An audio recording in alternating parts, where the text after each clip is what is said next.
Hello student, সবাই দেখতে এবং শুনতে পাচ্ছ কিনা একবার জানিয়ে দেবে। দেখা এবং শোনা যাচ্ছে কিনা একবার জানিয়ে দেবে। আজকে আমাদের পেইড ব্যাচের ফার্স্ট ক্লাস। ওরিয়েন্টেশন ক্লাসে কে কে ছিলে তোমাদের মধ্যে? ওরিয়েন্টেশন ক্লাসে কে কে ছিলে তোমাদের মধ্যে? ওরিয়েন্টেশন ক্লাসে কে কে ছিলে? রিপা ছিল, আর কে? যাই হোক, ওরিয়েন্টেশন ক্লাসে সব বুঝে নিয়েছো কিভাবে সব দেখতে হবে, শুনতে হবে সব। চলো আজকের ক্লাস শুরু করছি আমরা। আজকে আমরা দেখব জীব জগৎ ও জীব বৈচিত্র্য, যেটা তোমাদের ওখানে লেখা আছে বায়োডাইভার্সিটি বলে, বায়োডাইভার্সিটি অ্যান্ড ট্যাক্সোনমি, সেটাই আমরা দেখব। এই ইউনিটের নাম হচ্ছে এটা, তোমাদের 11-12 ইউনিট এই নামে থাকে 11-12 বইতে। তো চলো শুরু করা যাক আজকের ক্লাস। আজকে আমরা মেনলি দেখব জীব বৈচিত্র্যের সম্পর্কে ধারণা, জীব বৈচিত্র্যের প্রকারভেদ, আলফা বিটা গামা বৈচিত্র্য, জীব বৈচিত্র্য অবলুপ্তির কারণ, এক্সিটু ইনসিটু আর কিছু কিওয়ার্ডস, এগুলো আমরা দেখবো হচ্ছে জীব বৈচিত্র্য থেকে। তো চলো শুরু করা যাক, তারপরে আমরা ট্যাক্সোনমির বেসিক কিছু জিনিস দেখব। তো দেখো, জীব বৈচিত্র্য খুব ছোট জায়গা, একবার জাস্ট ছোট্ট করে বুঝে নাও। সেই জায়গাগুলোতেই আমাকে পড়তে হবে, মাথায় রাখবে, সব পড়ার দরকার নেই, সেই জিনিসগুলোই পড়তে হবে যেই জিনিসগুলো থেকে এমসিকিউ কোয়েশ্চেন হতে পারে। তো তোমাদের তো ডেসক্রিপটিভ নয়, তো এমন কিছু জিনিস পড়ে লাভ নেই আমার যেখান থেকে ডেসক্রিপটিভের কোয়েশ্চেন হয়। তো ডেসক্রিপটিভ আমার দেখে লাভ নেই, আমি দেখবো কি এমসিকিউ। তো দেখো এখানে আমরা দেখতে পাচ্ছি জীব বৈচিত্র্য কি বলছে, জীব বৈচিত্র্য দু প্রকার, সরি জীব বৈচিত্র্য প্রকার পরে দেখছি। এখানে বলছে জীব বৈচিত্র্য, এই শব্দের ব্যবহার কে করেন? ওয়াল্টার রজেন। এগুলো জিকে কোয়েশ্চেনে আসে, ঠিক আছে, একটু জিকে হিসাবে আসে, বায়োলজি কোয়েশ্চেনেও দিতেই পারে, এএনএম জিএনএম এ তো জিকে পার্টেও দিতে পারে। ওকে, যাই হোক, ওয়াল্টার রজেন শব্দের ব্যবহার করেন এই জীব বৈচিত্র্য। আর জীব বৈচিত্র্যের জনক কাকে বলা হয়? ইও উইলসন। ইও উইলসনকে বলা হয় জীব বৈচিত্র্যের জনক। কিন্তু জীব বৈচিত্র্য কাকে বলে? জীব বৈচিত্র্য হচ্ছে, ধরো আমার বাড়ি হচ্ছে ইছাপুর, ওই ইছাপুরে যদি দেখি আমার যে বাড়ির এলাকা, আশেপাশে আমি কি দেখতে পাই? আশেপাশে দেখতে পাই ওখানে আছে মানুষ, কুকুর, বেড়াল, ছাগল, ভেড়া, গরু, এগুলো আছে, শিয়াল থাকতে পারে।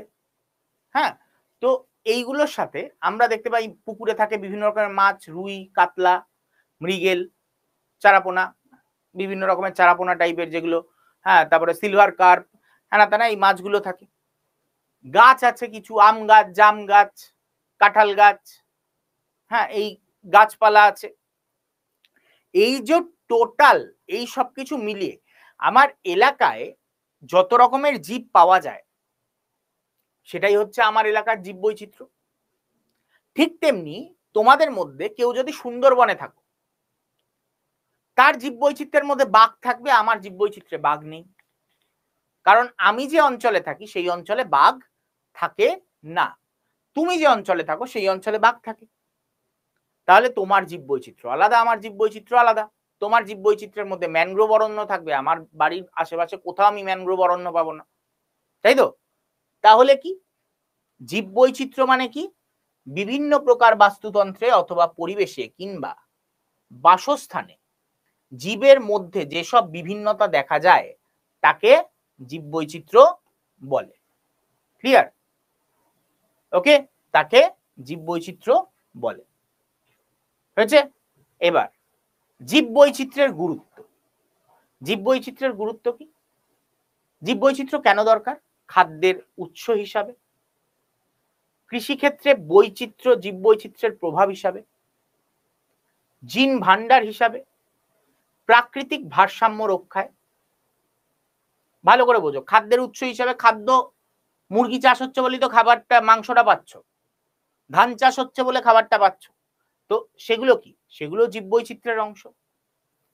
কৃষিক্ষেত্রে জীব বৈচিত্র্যের প্রভাব, কৃষিক্ষেত্রে কি হয়, তোমার যে চাষবাস করছো সেখানে নির্দিষ্ট জীব অঞ্চলে নির্দিষ্ট তোমার চাষবাস হয়। তোমার অঞ্চলে জোয়ার বাজরা চাষ হয় না, তোমার অঞ্চলে ধান চাষ হয়, গম চাষ হয়, সেটা তোমার জীব বৈচিত্র্যের অংশ কৃষিক্ষেত্রে। জিন ভান্ডার, যত বেশি জীব বৈচিত্র্য হবে তত বেশি জিনের ভ্যারাইটি তত বেশি হবে। প্রাকৃতিক ভারসাম্য রক্ষা। ভাবো তোমার এলাকায় বা সুন্দরবনে যদি বাঘ নষ্ট হয়ে যায়, একসময় গিয়ে ম্যানগ্রোভ অরণ্যও নষ্ট হয়ে যাবে। কেন? কারণ বাঘ তৃণভোজীদের দমন করে রাখে। যেই মুহূর্তে বাঘ শেষ, সেই মুহূর্তে তৃণভোজীরা বেড়ে যাবে এবং তার ফলে আস্তে আস্তে অরণ্য ধ্বংস হয়ে যাবে, তাই না? সাহিত্য চর্চায় জীববৈচিত্র্যের ভূমিকা, এই আবার কি? সাহিত্য চর্চা আর জীববৈচিত্র্য লাগে নাকি? হ্যাঁ, তুমি ভাবো শস্য শ্যামলা বসুন্ধরা এই নিয়ে কেউ কবিতা লিখছে, তাকে যদি শস্য শ্যামলা বসুন্ধরা নিয়ে কবিতা লিখতে হয়, তাহলে সেই বসুন্ধরা সে যেখানে থাকছে সেই জায়গাটাকে তো অরিজিনালি শস্য শ্যামলা হতে হবে, তাই না? হ্যাঁ কি না? কেউ যদি সবুজ নিয়ে কবিতা লিখছে, প্রকৃতির সবুজত্ব নিয়ে, নিশ্চয়ই যে রাজস্থানে থাকে সে প্রকৃতির সবুজ হওয়া নিয়ে কবিতা লিখতে পারবে না, কারণ সে থাকে রাজস্থানে, সে রাজস্থানে বালিয়াড়ি নিয়ে লিখতে পারে, তাই না? তো সেইখানকার যে কোনো জায়গায় সাহিত্য চর্চায় কিন্তু সেই অঞ্চলের জীববৈচিত্র্যের একটা বড় ভূমিকা রয়েছে। আধ্যাত্মিক এবং সাংস্কৃতিক মূল্য, নিশ্চয়ই বুঝতে পারছো আমরা গাছপালাকে পুজো করি, নিম গাছ পুজো করি, তুলসী গাছ পুজো করি, এগুলো আমাদের আধ্যাত্মিকতা এবং সাংস্কৃতিক মূল্যের সাথে সম্পর্কিত। বাস্তুতন্ত্র রক্ষা, আমাদের যে ইকোসিস্টেম হয় সেই ইকোসিস্টেম বাঁচানো কার কাজ? জীববৈচিত্র্যের কাজ। সরি, বাস্তুতন্ত্র রক্ষা জীববৈচিত্র্যের সাথে সম্পর্কযুক্ত। ঠিক আছে? আর কি? অর্থনৈতিক গুরুত্ব। অর্থনৈতিক গুরুত্ব যদি দেখো, যে প্রকৃতিতে এই যে ড্রাগস পাচ্ছ কোথা থেকে? কিসের থেকে আসে? জীববৈচিত্র্য রিলেটেড। আসবাবপত্র, পর্যটন, বস্ত্র শিল্প, এগুলো সব কি অর্থনৈতিক গুরুত্বের মধ্যে পড়ছে। ওকে, ক্লিয়ার? চলো এরপর জীববৈচিত্র্যের জন্য অর্থনৈতিক গুরুত্ব আমরা দেখলাম। এবার আমরা দেখছি জীববৈচিত্র্যকে তিনটে ভাগে ভাগ করা যায়। একটা জিনগত বৈচিত্র্য, একটা প্রজাতিগত বৈচিত্র্য, আর একটা হচ্ছে বাস্তুতান্ত্রিক বৈচিত্র্য। এই তিন ধরনের বৈচিত্র্য হয়ে থাকে। তার মধ্যে বাস্তুতান্ত্রিক বৈচিত্র্যকে আবার তিন ভাগে ভাগ করা যায়, আমরা দেখবো আলফা বিটা গামা বৈচিত্র্য। তার আগে দেখো জিনগত বৈচিত্র্য, প্রজাতিগত বৈচিত্র্য কি, এই দুটোকে আগে দেখো। জিনগত বৈচিত্র্য কি বলছে? জিনগত বিভিন্নতায় বিচার্য জীববৈচিত্র্যকে জিনগত বৈচিত্র্য বলে। কি বলছে? জিনগত বৈচিত্র্য মানে কি? জিনগত বিভিন্নতায় বিচার্য জীববৈচিত্র্যকে জিনগত বৈচিত্র্য বলে। মানে জিনের যে তফাৎ, তার ফলে যে ভ্যারাইটি অফ জীব তৈরি হচ্ছে, সেটাই হচ্ছে জিনগত বৈচিত্র্য। সিম্পল ভাষায়, জিন আলাদা হয়ে গেলেই তো জীব আলাদা হয়ে যায়, তাই না? তো জিনের তফাতের জন্য জীব যখন আলাদা হয়ে যাচ্ছে, সেটাকে আমরা বলছি জিনগত বৈচিত্র্য। আর প্রজাতিগত বৈচিত্র্য, প্রজাতিগত বৈচিত্র্য কি? বাস্তুতন্ত্রের সকল প্রজাতি মিলে তার প্রজাতি বৈচিত্র্য সৃষ্টি করে। বাস্তুতন্ত্রে সকল প্রজাতি মিলে প্রজাতি বৈচিত্র্য তৈরি করে। তোমরা যদি দেখো যে কোন একটা এলাকায় কুকুরের বিভিন্ন প্রজাতি থাকে, সেটা হচ্ছে প্রজাতি বৈচিত্র্য, সেটাকে আমরা বলবো। ওকে, বাস্তুতন্ত্রের সকল প্রজাতি মিলে তার প্রজাতি বৈচিত্র্য সৃষ্টি করে। ঠিক আছে, ক্লিয়ার? চলো নেক্সট। এইবার আমরা দেখব আলফা বিটা এবং গামা বৈচিত্র্য। এখানে যে ভাগটা দেখেছো, আলফা বিটা এবং গামা বৈচিত্র্য। ওকে, আলফা বিটা এবং গামা বৈচিত্র্য আমরা একবার ছোট করে দেখে নিই। দেখো আলফা বিটা এবং গামা বৈচিত্র্য এখানে লেখা আছে। লেখাটা দেখার আগে একটা ছবির মাধ্যমে বুঝে নেওয়ার চেষ্টা করি। ছবিটা কিন্তু রিয়েলিস্টিক নয়, রিয়েলিস্টিক মানে এটাকে বোঝায় না, জাস্ট ছবিটায় বোঝাবার জন্য আমি বোঝালাম। এখানে দেখতে পাচ্ছ ছবিটাতে বিভিন্ন জায়গায় বিভিন্ন প্রাণীগুলো রয়েছে, ভালো করে দেখো। হাতি একটা আলাদা দলে ঘুরে বেড়াচ্ছে, যদিও বা হাতির দল এখানে দেখা যাচ্ছে না। গন্ডার একটা আলাদা দলে ঘুরে বেড়াচ্ছে, জেব্রা একটা দল বানিয়ে আছে, এপারে সিংহ আছে, হ্যাঁ ওপারে হরিণ আছে, ওই পারে আবার মহিষ আছে।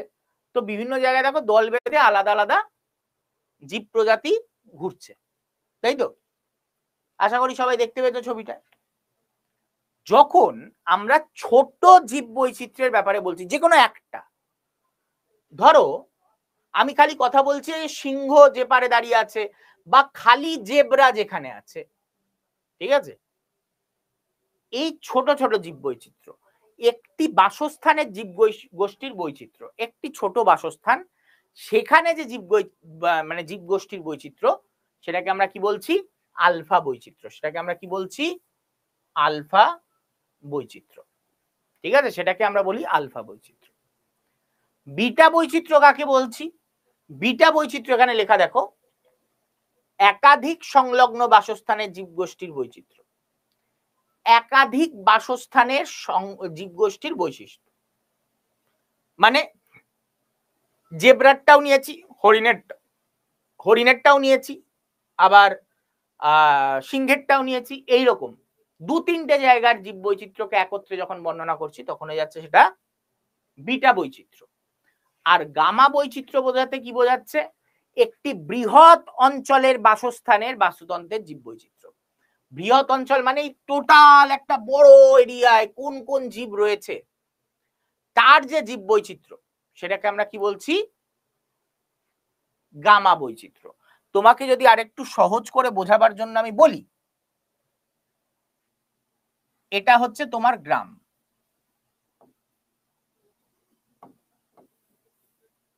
তাই তো?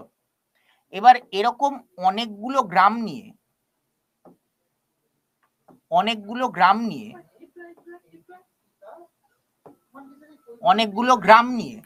হয় কি,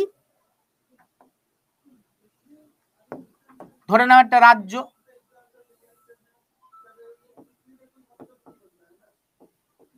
অনেকগুলো গ্রাম নিয়ে হয় কি রাজ্য। এবার ধরো এরকম অনেকগুলো রাজ্য,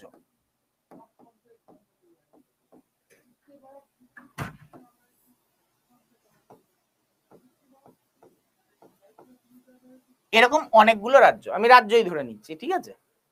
এরকম অনেকগুলো রাজ্য নিয়ে তৈরি হয় একটা দেশ।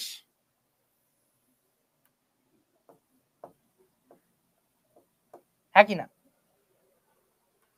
হয়েছে? তাহলে এই ক্ষেত্রে আমরা যদি দেখি তাহলে দেখতে পাবো এই যে গ্রামে, এক একটা গ্রামে যে বৈচিত্র্যগুলো আমরা দেখতে পাচ্ছি, জীবের বৈচিত্র্য, সেগুলো হচ্ছে এক একটা আলফা বৈচিত্র্য। এগুলো হচ্ছে এক একটা আলফা বৈচিত্র্য। এই যে অনেকগুলো গ্রাম নিয়ে একটা রাজ্য তৈরি, তাই তো? তাহলে ছোট ছোট যেগুলো সব থেকে ছোট ইউনিট, সেটাকে আমরা দেখবো আলফা বৈচিত্র্য। আর এই তিনটে আলফা বৈচিত্র্য মিলিয়ে টোটাল যে রাজ্য, সেইটাকে কি বলবো আমরা? বিটা বৈচিত্র্য। তো রাজ্যের ক্ষেত্রে আমরা কি দেখতে পাবো? বিটা বৈচিত্র্য। আবার অনেকগুলো বিটা বৈচিত্র্য মিলিয়ে তৈরি হয় কি একটা গামা বৈচিত্র্য। বুঝতে পারলে? হ্যাঁ কি না বলো? হ্যাঁ কি না বলো? পরীক্ষায় কোয়েশ্চেন কিভাবে দিতে পারে স্যার? তোমাদের কোয়েশ্চেনের জন্য তো আলাদা ক্লাস আসবেই, তবু আমি একটু ছোট করে বলে দিই। কোয়েশ্চেন দিতে পারে এখান থেকে, ধরো অপশন দিয়ে দিল, দিয়ে বলল এদের মধ্যে কোনটি গামা বৈশিষ্ট্য বলো। মানে এরকম ভাবে উল্লেখ করে দেবে যে অনেকগুলি গ্রাম নিয়ে তৈরি হয়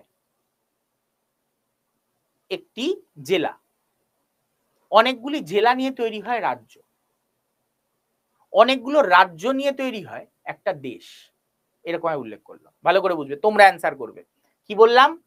অনেকগুলো গ্রাম নিয়ে তৈরি হয় জেলা, অনেকগুলো জেলা নিয়ে তৈরি হয় রাজ্য, অনেকগুলো রাজ্য নিয়ে তৈরি হয় দেশ। ওকে? যদি এই ক্ষেত্রে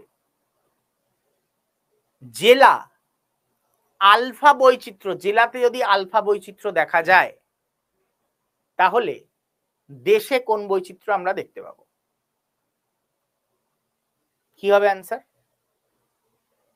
যদি জেলায় আমরা আলফা বৈচিত্র্য দেখতে পাই, তাহলে দেশে কোন বৈচিত্র্য দেখতে পাবো? অ্যান্সার কি হবে?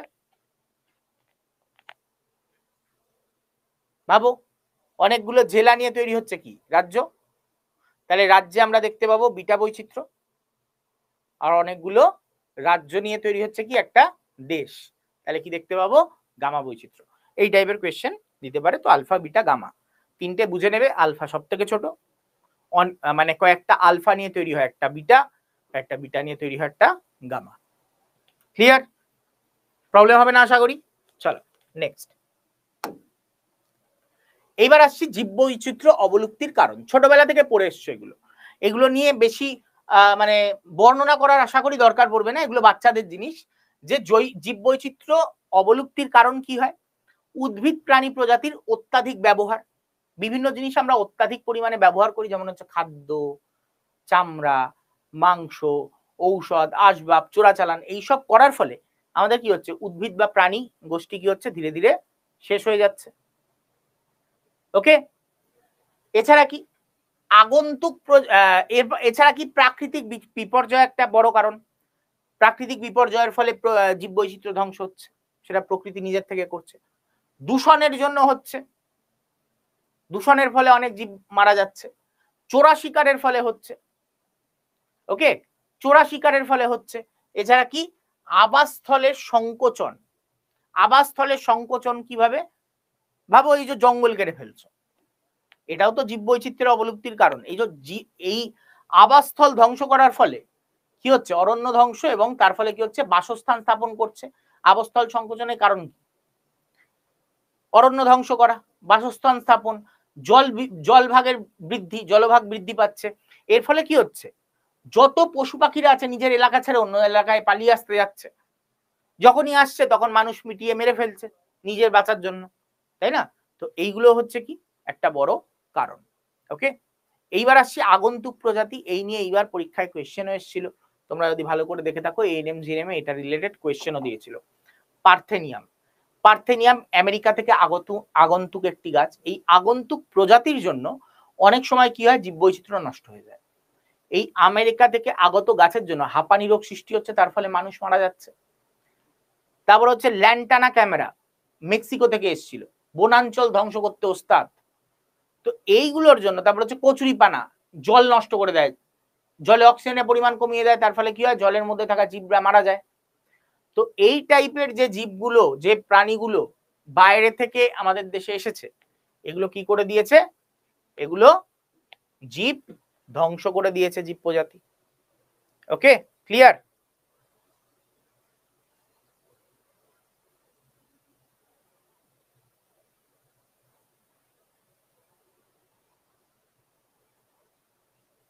হচ্ছে ক্লিয়ার? নেক্সট পার্টে যাই।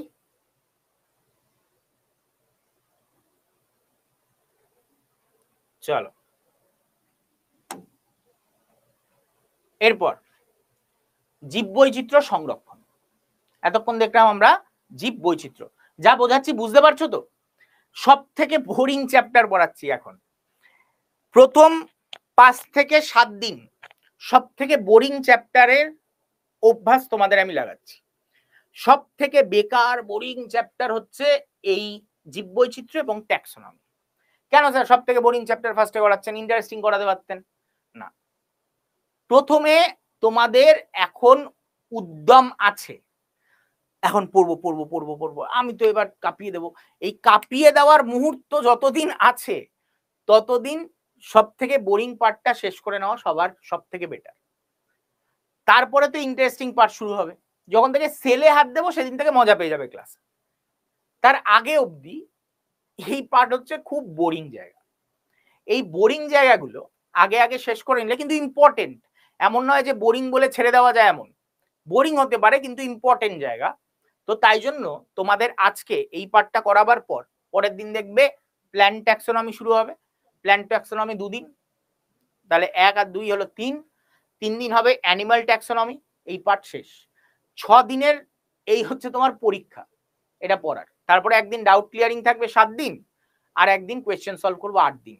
8টা ক্লাস, 8টা ক্লাস মানে 1.5 সপ্তাহ। এই 1.5 সপ্তাহ হচ্ছে তোমার পেশেন্স পরীক্ষা করার সময়। তুমি যদি এই 8টা ক্লাসে নিজের পেশেন্স ধরে রাখতে পারো যে হ্যাঁ আমি পারবো, তারপরে তোমার জন্য ময়দান ফাঁকা। ঠিক আছে, তারপরে হচ্ছে ময়দান ফাঁকা।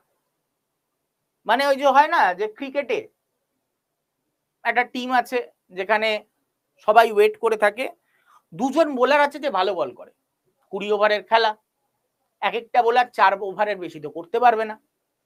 দুটো ভালো বোলার আছে যাকে খেলতে গেলে চাপ আছে, ওই দুটো ভালো বোলারকে কি করতে হয়, সাবধানে খেলতে হয়। হয়তো ওই 8 ওভারে 8 রান এলেও যথেষ্ট, উইকেট না পড়লেই হলো। তো ওই 8 ওভারে আমার যদি 8 থেকে 10 রান আসে, কিন্তু বাদ বাকি 12 ওভারে যদি প্রত্যেক ওভারে আমি যদি 20 রান করে মেরে তুলে দিতে পারি, 8 ওভার আমার ঠুকে খেলা কোনো প্রবলেম নয়। তো প্রথমে আমি বলবো 8 দিনের পেশেন্স তোমাকে ধরে রাখতে হবে, ঠিক আছে? তাহলে বাদ বাকি রাস্তা ক্লিয়ার। ওকে, 8 দিন হচ্ছে খুব বোরিং জায়গা। ওকে, ক্লিয়ার? প্রবলেম হবে না তো কারুর? কোনো প্রবলেম হলেই সঙ্গে সঙ্গে আমাকে জিজ্ঞাসা করবে, স্যার এটা আমি বুঝতে পারছি না, এটা একবার বলে দিন। হ্যাঁ, কারণ তোমরা টাকা দিয়ে ভর্তি হয়েছো। ওকে, টাকা যাতে নষ্ট না হয়। আমি চাই তোমরা জেন পাসের টাকা দিয়ে ভর্তি হয়েছো, এমস বিএসসি নার্সিং পেয়ে এখান থেকে বেরো। ওকে, কার কার স্বপ্ন আছে এমস বিএসসি নার্সিংও করার? পরীক্ষাটা দেওয়ার কার কার স্বপ্ন আছে? এমস বিএসসি নার্সিং দেবে কে কে? বসবে কে কে? জাস্ট 55% লাগবে উচ্চ মাধ্যমিকে, আছে? আর এসসি এসটি হলে 50%। কে কে বসবে এখানে? কেউ আছে? হাতে গোনা। বসবে অবশ্যই, আমি সবাইকে বলবো বসতে, আমি সবাইকে বলবো বসতে। ভাগ্য যদি ভালো থাকে না, এটা লেগে গেলে জীবনে আর পিছনে ফিরে তাকাতে হবে না, জীবনে আর পিছনে ফিরে তাকাতে হবে না, জীবন বদলে যাবে ওই মুহূর্ত থেকে, ওই মুহূর্ত থেকে জীবন বদলে যাবে। ঠিক আছে, ভাবতে হবে, স্বপ্ন বড় করতে হবে, স্বপ্ন ছোট দেখলে হবে না। চলো জীববৈচিত্র্য সংরক্ষণের ব্যাপারে আগে এবার দেখে নিই। দেখো, জীববৈচিত্র্য সংরক্ষণ দু প্রকারের হয়, ইনসিটু আর এক্সিটু। এর বানানটা ভাঙো, ইন সিটু আর এক্সিটু।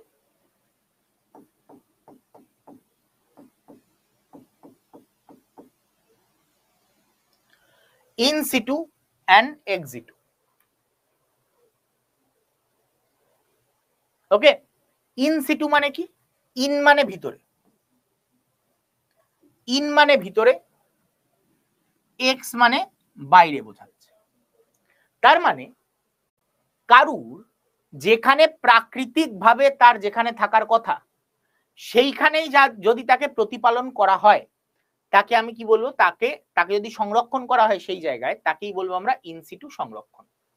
যেমন জীব মানে বিভিন্ন রকমের মানে বাঘ, সিংহ, এরা কোথায় থাকে? এরা তো জঙ্গলেই থাকে, জাতীয় উদ্যান, অভয়ারণ্য এইসব জায়গাতেও থাকে। তো এইসব জায়গাতে রেখেই যদি এদের রক্ষণাবেক্ষণ করা হয়, এদের দেখভাল করা হয়, তাকে বলবো আমরা ইনসিটু সংরক্ষণ। যেমন জাতীয় উদ্যান, অভয়ারণ্য, সংরক্ষিত বনাঞ্চল, বায়োস্ফিয়ার রিজার্ভ, এগুলো। ওকে, আর এক্সিটু সংরক্ষণ কি বলবো? চিড়িয়াখানা, অ্যাকোয়ারিয়াম, হারবেরিয়াম, ক্রায়ো সংরক্ষণ, এগুলো হচ্ছে এক্সিটু সংরক্ষণ।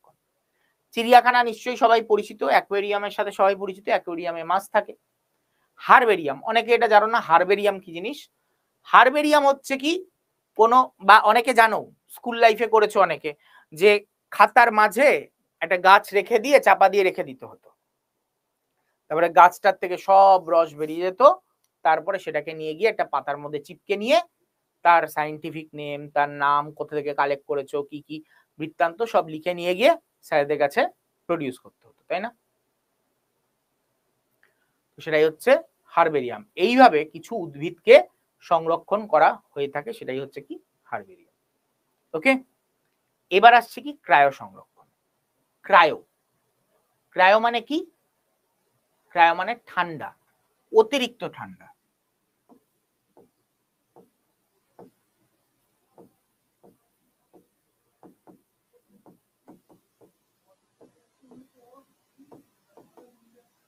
অতিরিক্ত ঠান্ডা।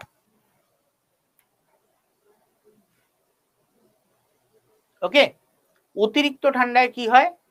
এখানে প্রায় 100 - 192 সেন্টিগ্রেডে লিকুইড নাইট্রোজেনের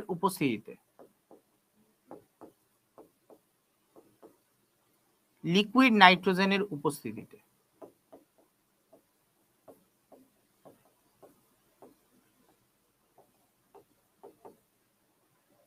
কি হয়? ক্রায়ো সংরক্ষণ করা হয়ে থাকে। ঠিক আছে, হয়েছে? চল এরপর, আচ্ছা এই আলফা বিটা গামার ক্ষেত্রে এরকম লেখা ছিল না? ওটা তোমরা পড়ে নিও। দেখো যেটা বললাম সেটাই লেখা আছে। সর্বাপেক্ষা ক্ষুদ্রতম জীব বৈচিত্র্য, নির্দিষ্ট ক্ষুদ্র স্থানের প্রজাতির বৈচিত্র্য, একই পরিবেশে থেকে একই সম্পদের উপর নির্ভরশীল জীবগোষ্ঠী।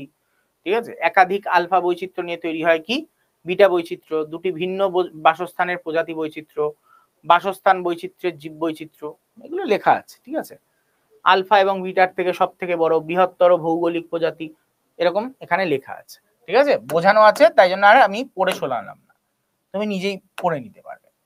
এবার চলে আসছি জাতীয় উদ্যান, অভয়ারণ্য, সংরক্ষিত বনাঞ্চলের ব্যাপারে।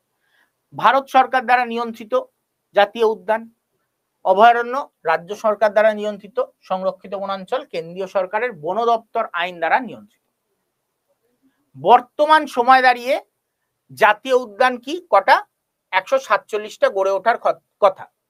তো তোমরা যখন পরীক্ষা দিতে যাবে যেই মুহূর্তে, সেই মুহূর্তে এই সংখ্যাটা 147 থাকবে না, ওকে, তখন বাড়তে পারে। তো সেই সময় তোমাকে পরীক্ষা দিতে যাওয়ার আগে এই সংখ্যাটা একবার দেখে নিতে হবে।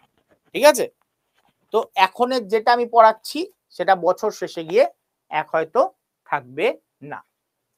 সর্বপ্রথম যদি আমরা দেখি, সর্বপ্রথম কোনটি জাতীয় উদ্যান? হেইলি। তৎকালীন সময় তার নাম ছিল কি? হেইলি জাতীয় উদ্যান, যেটার তার পরবর্তী নাম হয় জিম করবেট ন্যাশনাল পার্ক, যেটার এখন নাম জিম করবেট নেই, এখন নাম হয়েছে রামগঙ্গা। ঠিক আছে, রামগঙ্গা। এরপর বৃহত্তম কি? হেমিস। বৃহত্তম হচ্ছে হেমিস। ওকে, রাজ্য সরকার দ্বারা নিয়ন্ত্রিত হয় কি? অভয়ারণ্য। বর্তমানে ভারতে অভয়ারণ্যের সংখ্যা কত? 421টি। সেম চেঞ্জ হতে পারে, দেখে নেবে। মোট গড়ে ওঠার কথা কটা? 633টা। এগুলো একটু ছোট্ট করে দেখে রাখবে। চলো এইবার আসছি বায়োস্ফিয়ার রিজার্ভের ব্যাপারে। স্যার বায়োস্ফিয়ার রিজার্ভ কি? দেখো বায়োস্ফিয়ার রিজার্ভ হলো, ধরে নাও একটা অভয়ারণ্য, এখানে একটা জঙ্গল আছে, ঘন জঙ্গল, এটা এর চারপাশে একটা হালকা লেয়ার আছে, এখানে অত ঘন জঙ্গল নেই,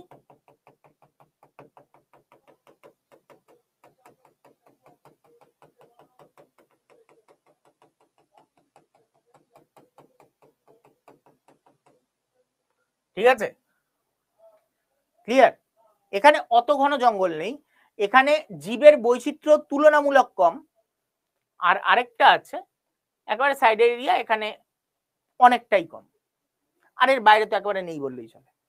ঠিক আছে, তো এইরকম ভাবে যখন কোনো এই মাঝখানের কোর যে অঞ্চলটা দেখালাম, এই যে এখানে দেখতে পাচ্ছ কোর, এটা সাধারণত ক্ষেত্রে ন্যাশনাল পার্ক হয়ে থাকে। ঠিক আছে, বায়োস্ফিয়ার রিজার্ভের ক্ষেত্রে রিজার্ভের মাঝের যে অংশটা সেটা সাধারণত ক্ষেত্রে ন্যাশনাল পার্ক হয়ে থাকে। ঠিক আছে, এটি কি হয়? ন্যাশনাল পার্ক হয়ে থাকে। বাফার, তার বাইরের যে জোনটা থাকে সেটাকে বলা হয় বাফার জোন। ওকে, এবং তার বাইরের যে জোনটা থাকে তাকে বলা হয় ট্রানজিশন জোন। ট্রানজিশন জোনে কি হয়? এখানে একেবারেই জীবের মানে আনাগোনা থাকে না। যেমন তোমাকে যদি বলি, সুন্দরবনের একটা কোর জঙ্গল আছে, যেখানে মানে সর্বদা বাঘ, তোমার যত মানে হিংস্র প্রাণী সব ওখানে আছে। তার বাইরে একটা জোন আছে যেখানে বাঘ ঠাক যখন তখন চলে আসতে পারে। আরেকটা এই ট্রানজিশন জোনের মধ্যে যেটা পড়ে সেটা ডায়মন্ড হারবার এরিয়া। ডায়মন্ড হারবারও কি সুন্দরবনের সংলগ্ন, কিন্তু ডায়মন্ড হারবারে খুব একটা বাঘ চলে আসে না, সেটা হচ্ছে ট্রানজিশন জোন। ওরকম টাইপের আমি বলছি, যেটা কোর এরিয়া থাকে তার একটা বাফার জোন থাকে, এই বাফার জোনে মাঝে মাঝে জন্তু জানোয়ার গুলো চলে আসে, ট্রানজিশনে তো একেবারে আসে না বলতে গেলে, রেয়ার এক দুবার আসতে পারে। ঠিক আছে, এবার তুমি যদি দেখো এই কোর এরিয়ায় একমাত্র শিক্ষা কেন্দ্র থাকতে পারে যেগুলো হচ্ছে গবেষণার জন্য, আর নজরদারির জন্য মনিটরিং টিম থাকতে পারে। ঠিক আছে, মনিটরিং টিম এখানে থাকতে পারে। বাইরে আমরা যদি দেখি, বাইরে শিক্ষা কেন্দ্র আছে, শিক্ষা কেন্দ্র থাকতে পারে, পরীক্ষা এবং গবেষণার জায়গা থাকতে পারে, তারপরে হচ্ছে পর্যবেক্ষণের জন্য জায়গা থাকবে, তারপর হচ্ছে পর্যটনের জন্য জায়গা থাকবে, তারপর হচ্ছে মানব বসতিও কিছুটা থাকবে। এখানে কোনো মানব বসতি থাকে না, কোনো মানব বসতি নেই। ঠিক আছে, তারপর তার বাইরেরটায় সবকিছু থাকবে, তার বাইরে যেটা দেখতে পাচ্ছ সেখানে সবকিছু থাকবে, মানব বসতি সবকিছু থাকবে। ক্লিয়ার? তো এই টোটালটাকে বলা হয় biosphere reserve. Biosphere reserve national পার্কের থেকে অনেক বড় হয়ে থাকে আকারে। এরপর বায়োস্ফিয়ার রিজার্ভের ব্যাপারে কিছু ইনফরমেশন যদি আমরা দেখি, ইউনেস্কোর ম্যান অ্যান্ড বায়োস্ফিয়ার কর্মসূচি দ্বারা এটি নিয়ন্ত্রিত। নীলগিরি হচ্ছে ফার্স্ট বায়োস্ফিয়ার রিজার্ভ, লেটেস্ট মানে সর্বশেষ সেটা হচ্ছে পান্না, সর্ববৃহৎ হচ্ছে কচ্ছের রান, এবং সবচেয়ে বেশি এন্ডেমিক প্রজাতি এই বায়োস্ফিয়ার রিজার্ভেই কিন্তু পাওয়া গিয়ে থাকে। ঠিক আছে, আর ভারতে মোট বায়োস্ফিয়ার রিজার্ভের সংখ্যা কত? 18টি। ঠিক আছে, 18টা মাত্র বায়োস্ফিয়ার রিজার্ভ রয়েছে, যেখানে ন্যাশনাল পার্ক বা এগুলো দেখো কত বেশি বেশি সংখ্যায়। ঠিক আছে, ক্লিয়ার?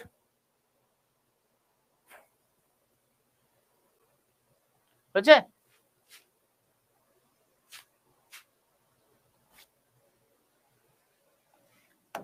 চলো তারপর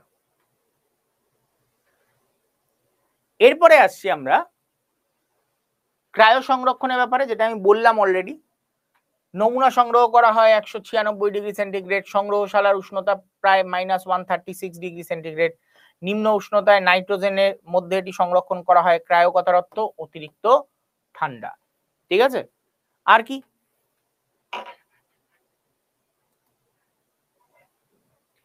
এন্ডেমিক মানে, ভেরি গুড, এই যে একজন কোয়েশ্চেন করলে, এন্ডেমিক মানে তোমাদের একটা জিনিস, তোমরা এই কথাটা শুনেছিলে এপিডেমিক? এপিডেমিক কথাটা কখন শুনেছিলে? তারপরে একটা কথা খুব প্রচার হলো প্যান্ডেমিক, শুনেছিলে না? কখন শুনেছিলে? কোভিডের সময়। এই যে প্যান্ডেমিক বলে যে কথাটা শুনেছিলে, যেটা হু হু করে ছড়ায়, সেটাকে বলা হয় প্যান্ডেমিক। এন্ডেমিক হচ্ছে ঠিক তার উল্টো। ঠিক আছে, এই যে প্যান ইন্ডিয়া বলে একটা শব্দ হয় না, প্যান ইন্ডিয়া, সারা ভারতে, সারা জায়গায় যে কথাটা, সেটার ক্ষেত্রে ইউজ হয় প্যান।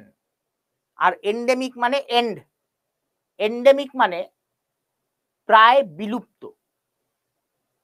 বিলুপ্ত প্রায়, তাকে বলা হয় এন্ডেমিক। তো এইখানে এই অঞ্চলে বিলুপ্ত প্রায় প্রজাতি পাওয়া গিয়ে থাকে ম্যাক্সিমাম। বুঝতে পারলে? এন্ডেমিক, এপিডেমিক, প্যান্ডেমিক, এই শব্দগুলো এই রিলেটেড। ঠিক আছে, ক্লিয়ার? আচ্ছা, আরো কিছু ইনফরমেশন দেখে রাখো। ভারতের বৃহত্তম চিড়িয়াখানা আলিপুর, ভারতের বৃহত্তম বোটানিক্যাল গার্ডেন হচ্ছে শিবপুর, ভারতের বৃহত্তম অ্যাকোয়ারিয়াম মারিন ওয়ার্ল্ড কেরালা, এবং ভারতের বৃহত্তম হারবেরিয়াম হচ্ছে শিবপুর বোটানিক্যাল গার্ডেন। ঠিক আছে, চলো আরো কিছু ইনফরমেশন এখানে। ম্যাপের ফুল ফর্ম কি? Man and biosphere reserve. 5 June বিশ্ব পরিবেশ দিবস হিসাবে পালন হয়। ন্যাশনাল ওয়াইল্ড লাইফ অ্যাক্ট প্রবর্তিত হয় কত সালে? 1972 সালে। এগুলো মুখস্থ করবে। ঠিক আছে, এগুলো বোঝাবার তো কিছু নেই, মুখস্থই করতে হবে তোমাকে। ভারতে ব্যাঘ্র প্রকল্প চালু হয় 1973 সালে। বায়োডাইভার্সিটি অ্যাক্ট চালু হয় 2002 সালে। বায়োলজিক্যাল বায়োডিজেল উদ্ভিদ বলা হয়। বায়োডিজেল উদ্ভিদ কাকে বলা হয়, পরীক্ষায় কোয়েশ্চেন আসতে পারে। জ্যাথ্রোপা বাইলোবা, জ্যাথ্রোপা বাইলোবাকে বলা হয় বায়োডিজেল উদ্ভিদ। ইন্টারন্যাশনাল বায়োডাইভার্সিটি ডে পালিত হয় 29শে ডিসেম্বর। হটস্পট শব্দটির প্রবক্তা হচ্ছে মেয়ার্স এবং ভারতে মোট হটস্পটের সংখ্যা কটা? 4টি। নীলগিরিকে ডার্ক রেড হটস্পট বলা হয়। এই ইনফরমেশন গুলো একটু দেখে রাখবে, ঠিক আছে? এগুলো একটু নোট ডাউন করে নাও এই পার্টটা। ওকে, আমি একটু জল খেয়ে নিই, আমার জল তেষ্টা পেয়েছে। 192 196 কোনো তফাৎ নেই, ঠিক আছে? এত বেশি টেম্পারেচারে 192 96 তে কোনো তফাৎ নেই। অনেক বইতে -190 ও থাকে, ইনফ্যাক্ট এটাও লেখা থাকে, তো কোনো ম্যাটারই নয়। অনেক বইতে 88 থাকে, ঠিক আছে? মানে এক কথায় উচ্চ তাপমাত্রা, এর থেকে বেশি তাপমাত্রায় নিয়ে যাওয়া ন্যাচারালি খুব একটা সম্ভব নয়, এখনো হয়ে ওঠেনি, হয়তো হবে কোনোদিনও, ঠিক আছে? ক্লিয়ার? তো ওইটুকুনি ইনফরমেশনে, ওইটুকুনিতে কিছু তফাৎ হয় না, এতই বেশি বা কম টেম্পারেচার, এত বেশি নয়, কম টেম্পারেচার, ঠিক আছে? চলো তাড়াতাড়ি এটা নোট ডাউন করো, দেন আমরা নেক্সট পার্টে যাবো এবার। ওকে, আর সবাই বুঝতে পারছো কিনা একবার জানিয়ে দাও।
আছে, চলো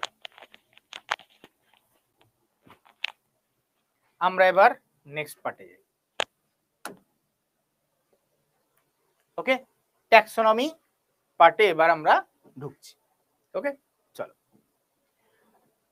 এখানে আমরা ক্লাসিফিকেশনের ব্যাপারে দেখব, আর্কিব্যাকটেরিয়া, ইউব্যাকটেরিয়ার ব্যাপারে ছোট করে দেখব, নোমেনক্লেচার, লিনিয়ার হায়ারার্কি, ট্যাক্সোনমির ব্যাপারে আমরা ছোট করে বেসিকটা দেখে নেব।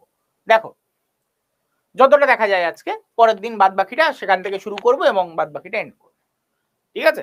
চলো ফার্স্টে দেখে নি ক্লাসিফিকেশন। ক্লাসিফিকেশনের কেন প্রয়োজন, ক্লাসিফিকেশন জিনিসটা কি? তোমাকে যদি বলি,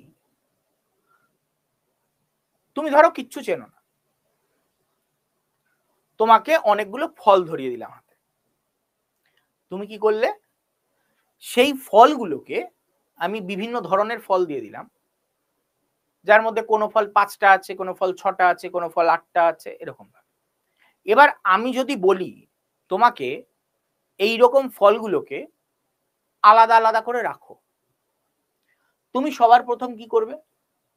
প্রত্যেকটা ধরনের ফলকে একটা একটা করে ফার্স্টে রাখবে সবকটা ঝুড়িতে।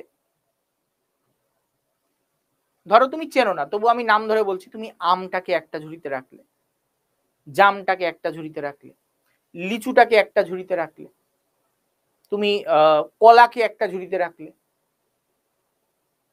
তুমি নাশপাতিকে একটা ঝুড়িতে রাখলে, তুমি আপেলকে একটা ঝুড়িতে রাখলে, এইভাবে তুমি রাখলে। কিসের ভিত্তিতে তুমি আলাদা আলাদা ঝুড়িতে রাখলে? কিসের ভিত্তিতে রাখলে? যে তুমি আমকে আলাদা, জামকে আলাদা, লিচুকে আলাদা, কিসের ভিত্তিতে রাখলে? বাহ্যিক কিছু বৈশিষ্ট্যের ভিত্তিতে, যে আম জামের মতন দেখতে নয়, বা জাম লিচুর মতন দেখতে নয়, লিচু ইয়ের মতন দেখতে নয়, তোমার আপেলের মতন দেখতে নয়, আপেল আবার কলার মতন দেখতে না, তাই জন্য আলাদা আলাদা আলাদা রাখলে। এইবার সবকটা একটা একটা করে রেখে নিয়েছো। এইবার তুমি ওই কলাটার সাথে মেলাচ্ছ, ওই কলাটার মতন আর কোনটা দেখতে, তখন দেখলে আরো একটা কলা আছে, সেটাকে রাখলে। এরকম দেখলে আরো 5টা কলা আছে, তুমি ওর মধ্যে ঝুড়ির মধ্যে রাখলে। ঠিক তেমনি আরো দেখলে 4খানা আপেল আছে, আরো দেখলে 7খানা আম আছে, এরকম ভাবে দেখলে 20খানা জাম আছে। এইভাবে সবকটাকে আলাদা আলাদা ঝুড়িতে রাখলে। তাহলে প্রথমবার একবার চিহ্নিত করে নিয়েছো এই আমটা আমের মতন দেখতে, অমুকটা কলাটা একটু লম্বা লম্বাটে, আমটা একটু তলার দিকে ছুঁচলো, উপর দিকে গোল, বিভিন্ন বৈশিষ্ট্যের ভিত্তিতে তুমি আলাদা আলাদা ঝুড়িতে রেখেছো। তার মানে সবার প্রথম তুমি যেটা করেছো সেটা হচ্ছে কি শ্রেণী বিভাগ। তুমি অজান্তেই করেছো, তুমি হয়তো সায়েন্টিফিক কিছু দেখোনি, কিন্তু তুমি তার বাহ্যিক বৈশিষ্ট্যের ভিত্তিতে তুমি শ্রেণী বিভাগ করলে, হ্যাঁ কি না?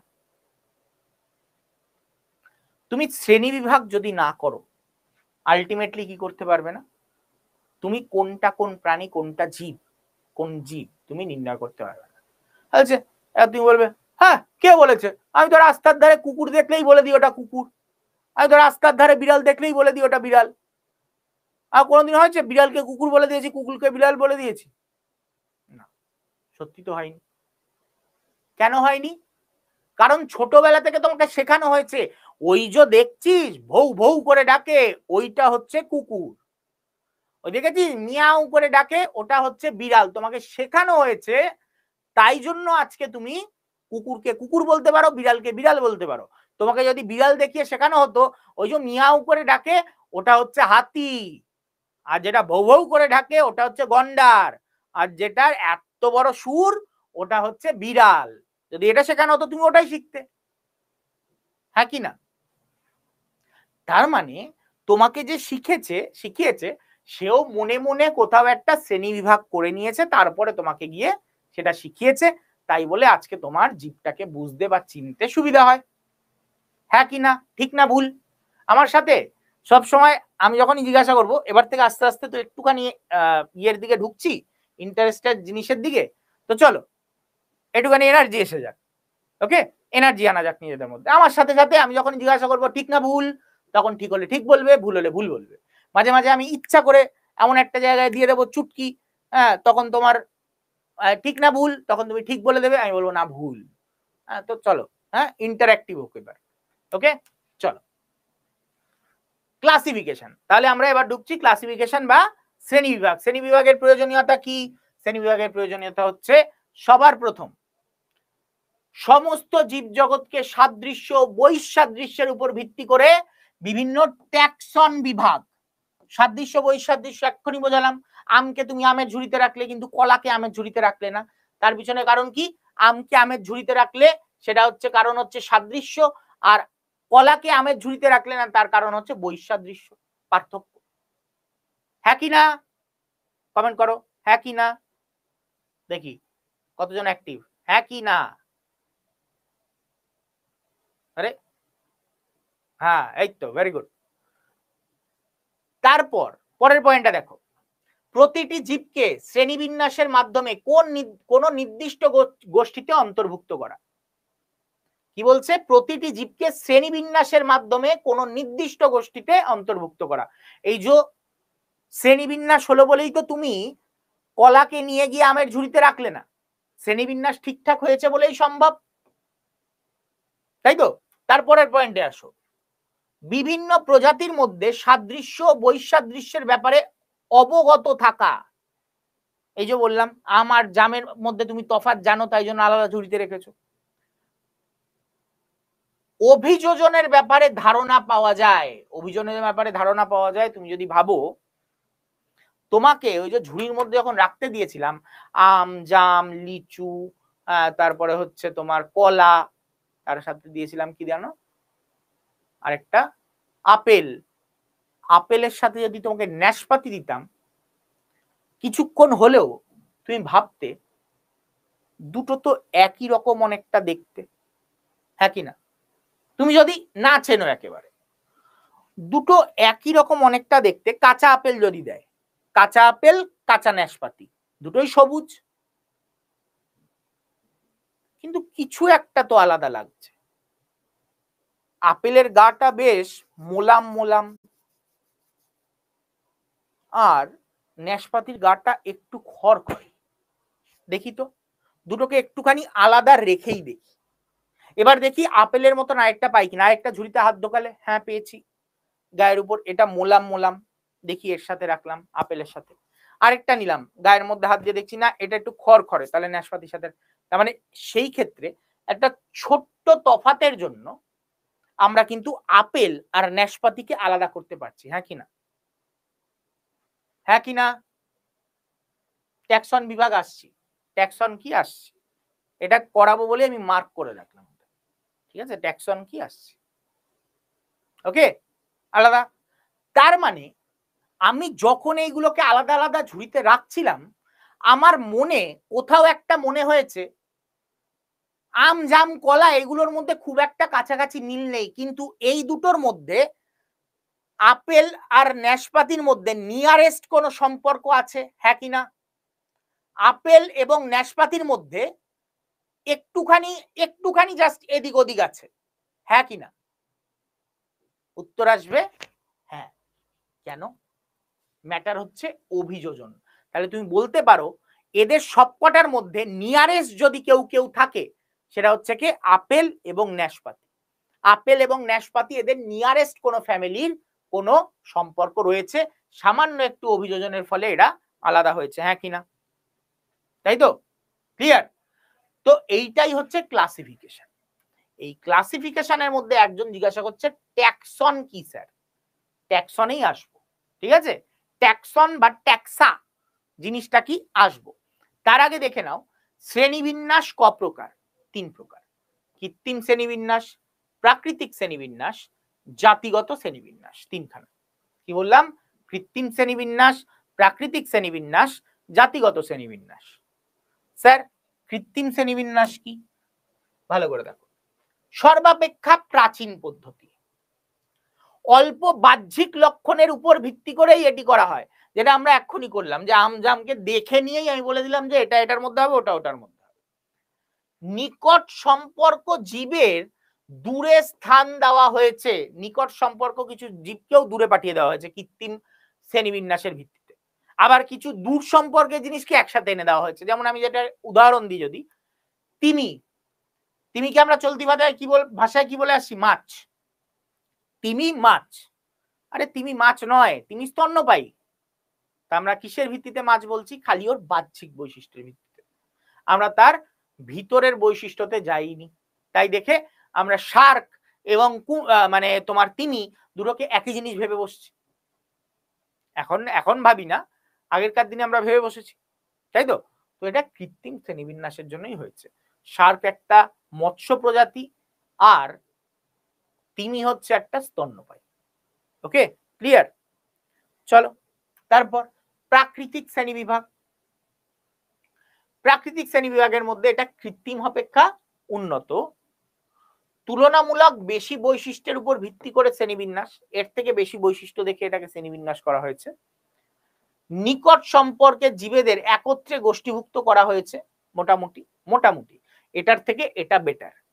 কিন্তু অরিজিনাল আমরা যদি দেখি জাতিজনিত শ্রেণীবিন্যাস, যেটা আধুনিক শ্রেণীবিন্যাস বলা হয়। এই আধুনিক শ্রেণীবিন্যাসটা কোনটা? প্রতি পরীক্ষায় যদি কোয়েশ্চেন দেয়, নিম্নোক্ত কোনটি আধুনিক শ্রেণীবিন্যাসের অন্তর্গত?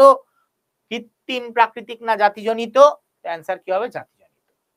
ওকে, তাহলে কি জীবের উৎপত্তি, বংশগতি, অভিব্যক্তিজনিত বৈশিষ্ট্যের উপর ভিত্তি করে, মানে এই সব কিছুর উপর ভিত্তি করে এই শ্রেণীবিন্যাস করা হয়েছে। এটা সর্বোত্তম উন্নত বিভাগ, ঠিক আছে? ক্লিয়ার? চল, এগুলো সব নোটস পেয়ে যাবে, নোটসের মধ্যে থাকবে। দেখো অ্যারিস্টটল ওই অবৈজ্ঞানিক পদ্ধতিতে একটা শ্রেণী বিভাগ করেছিলেন। এখানে তোমরা দেখতে পাচ্ছ প্ল্যান্টস, প্ল্যান্টসকে তিনি 3 ভাগে ভাগ করেছেন, হার্বস, শার্বস এবং ট্রি। কি বলছে? হার্বস, শার্বস এবং ট্রি। হার্বস কোনটা?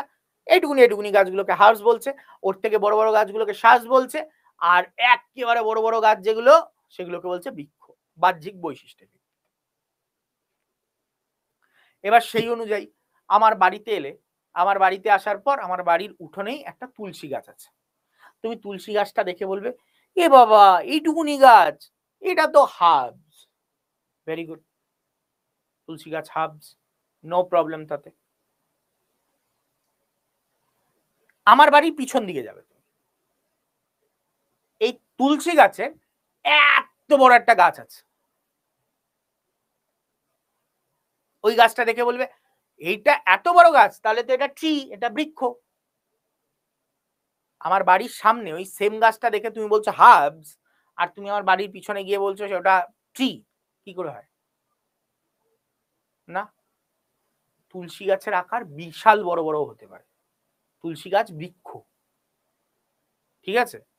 আমরা যেগুলো পুঁতি ওগুলো বাড়তে দিই না, আমরা এই পাতা তুলে নিচ্ছি ওই পাতা তুলে নিচ্ছি, অল্প ছোট জায়গার মধ্যে পুঁতেছি, তাই জন্য ওটা বড় হচ্ছে না। ওকে, তার মানে আমরা বাহ্যিক সবকিছু দেখে সবকিছু ঠিক বলতে পারি না, হ্যাঁ কি না? ক্লিয়ার? তো এইখানে অ্যারিস্টটলের পদ্ধতি হয়ে যায় ভুল। অ্যারিস্টটল অ্যানিমালসকে তো আরো ডেঞ্জারাস ভাবে ভাগ করেছিল।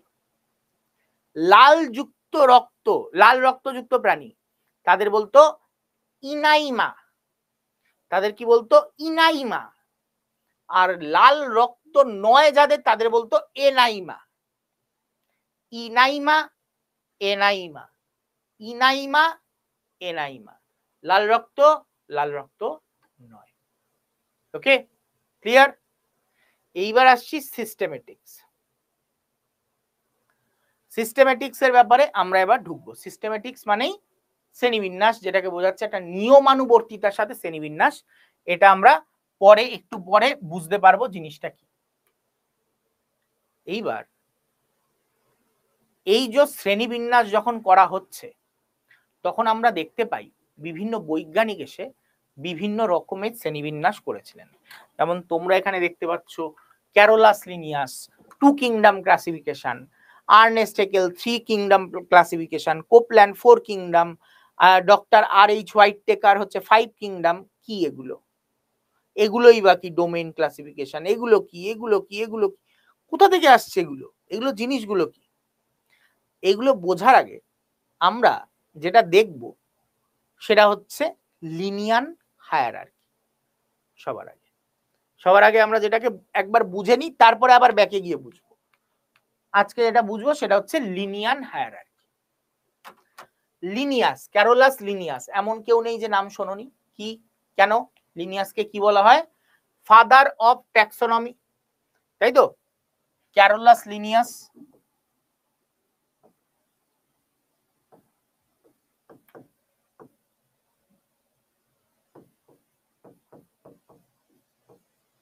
Father of modern taxonomy.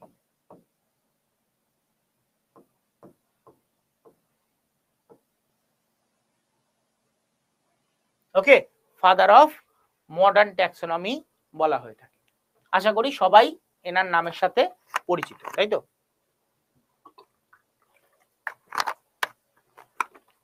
এইবার উনি কি করেছিল, যার জন্য ওনার কথা বলতে এসছি আমি।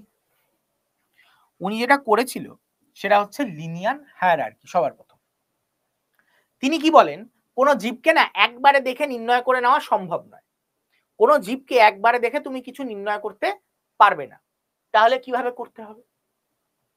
আমি যদি একবারে দেখে চিনতে না পারি, যেমন আমি যদি বলি আমি 43 এসিনাথ স্ট্রিটে থাকি, তুমি আমার বাড়ি খুঁজে বার করতে পারবে? তোমার ক্ষমতা আছে? হ্যাঁ কি না বলো? আমি যদি বলি 43 এসিনাথ স্ট্রিটে থাকি, পারবে না। তাহলে আমার বাড়ি খুঁজে বার করতে গেলে আমাকে যদি একজন বিদেশি এসে কেউ জিজ্ঞাসা করে যে আপনার বাড়ি কোথায়, আর আমি যদি বলি 43 এসিনাথ স্ট্রিট, তখন বলবে, মানে গালাগালি দিয়ে দিতেও দুবার ভাববে না, ইডিয়েট, হ্যাঁ, রাস্কেল, এসব বলে দেবে। কিন্তু ম্যাটারটা হচ্ছে কি, কেন বলতে পারলো না? আমি সব থেকে নিচের লেভেলের জিনিসটা বলেছি। আমি যদি তাকে স্টেপ বাই স্টেপ বলতাম, আমি যদি ফার্স্টে তাকে বলতাম আমার কান্ট্রি, আমার কান্ট্রি কি? ইন্ডিয়া। ও বললো ওকে ইয়া। তারপর আমি বললাম এই কান্ট্রির কোন স্টেটে আমি থাকি,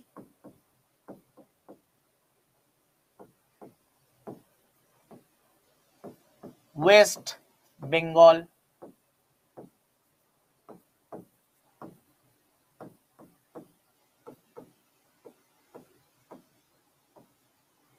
এখন এই বানানের থেকে এই বানানে বেশি চিনতে পারবে লোক। ওয়েস্ট বেঙ্গল, তখন বিদেশিটা বলবে ও ইয়া। তারপর আমি বলবো ডিস্ট্রিক্ট কি, নর্থ 24 পারগানাস,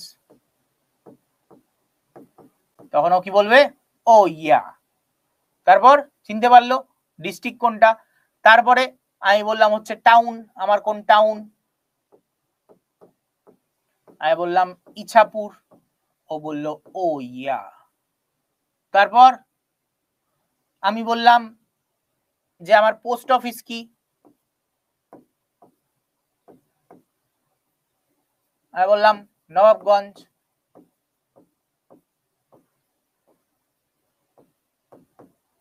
তখন ও বলল ও ইয়া। তারপর আমি বললাম যে আমার যে পাড়া লোক্যালিটি, সেই লোক্যালিটির নাম কি, লোক্যালিটি, তখন আমি বললাম যোগী পাড়া।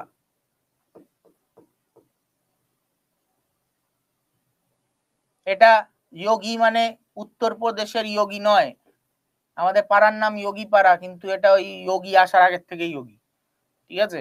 আর তারপরে বললাম স্ট্রিট, তখন বললাম বাড়ির নাম্বার দিয়ে 43 AC নাথ স্ট্রিট। তখন বিদেশিটা কি বললো ও ইয়া ইয়া ইয়া ইয়া। তো আলটিমেটলি এই 7খানা ধাপের পর সে গিয়ে আমার বাড়ি চিনতে পারলো বা বুঝতে পারলো কোথায় আমার বাড়ি,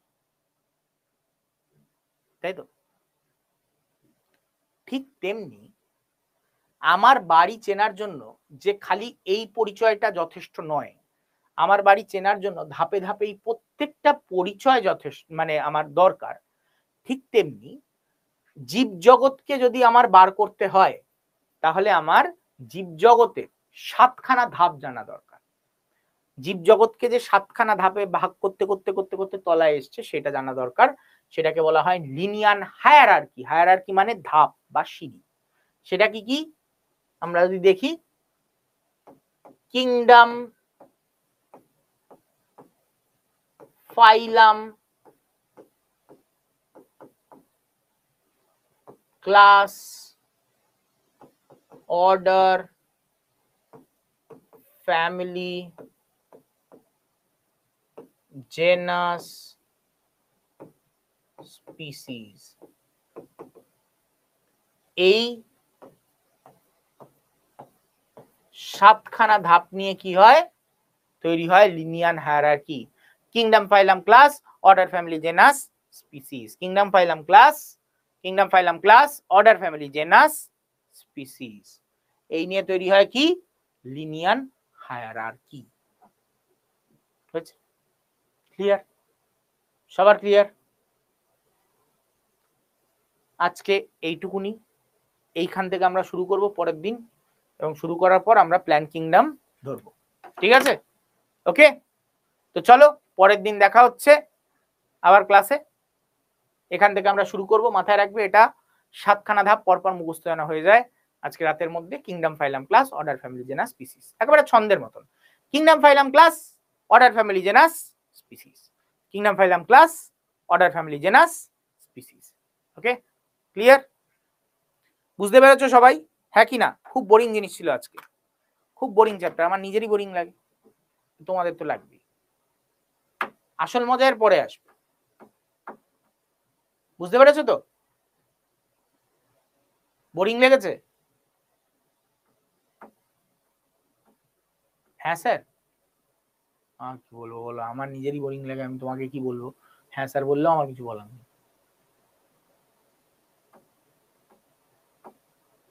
আর 8 দিন পর থেকে বোরিং লাগবে, ঠিক আছে?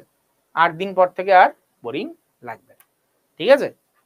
ওকে, চলো 8 দিন কাটিয়ে দাও কষ্ট করে, তারপরে মজাই মজা, তারপরে মজা করবো, ঠিক আছে? চলো।